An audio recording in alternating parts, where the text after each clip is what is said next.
Welcome back everyone to another video. Today we're taking a look at the Pure Dating app review.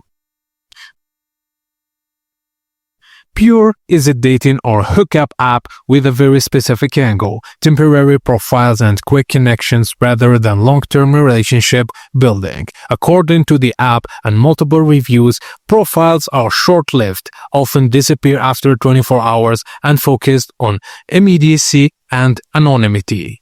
The app markets itself as shameless and casual, less about bios and swiping, more about posting what you're up for and meeting soon.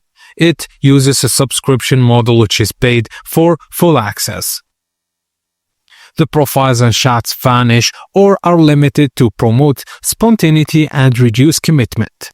Screenshots of chats are disabled or claimed to be for added privacy, and rather than long bios and multiple pictures, you get a lean profile, fewer photos, shorter time windows. The app positions itself for quick meetups, casual flings, or immediate encounters rather than deep relationship building, and reviewers say it's especially effective or only effective if you're in a location with many users active. To access full features like chat, posting, etc., you often need to subscribe. Free usage is extremely limited. But what could be better or the problems are? Many users report very low activity, especially in less urban areas, meaning fewer matches or interactions. Because of the profiles vanishing quickly, you may have to be very active to catch someone within the window. Also, the requirement to pay early in many cases before you see much value is cited as a barrier. Some users feel they paid without receiving matches or meaningful interactions.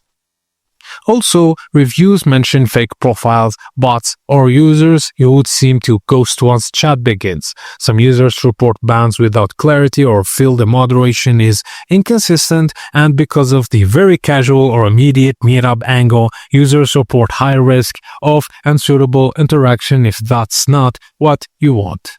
If you're seeking meaningful relationships, deeper matching, or slower build-ups, this app is likely not well suited for you. You may have less ability to customize your username, keep a full bio, or filter for deeper compatibility. So, is Pure legit? Yes, is a functioning app and not balancing scam in the sense of being deceptive about existence. Reviews like Dating Scout say Pure is not a scam or fake. And is it right for everyone? No, simply. It's very niche. If you're looking for immediate casual encounters, anonymity, fewer commitments, and you're in a location with active users, then Pure might not be the best or bad option for you. If you're looking for deep connections, relationship building, lots of profiles info, and slow pace, you're probably better off looking somewhere else. So Pure works best when you match its style and intent. Fast, anonymous, casual. If your expectations are different, you may find it frustration, costly, and unfulfilling. And that's it guys, as simple as that. Thank you for watching, and please be sure to like and subscribe for more tips and tricks like this.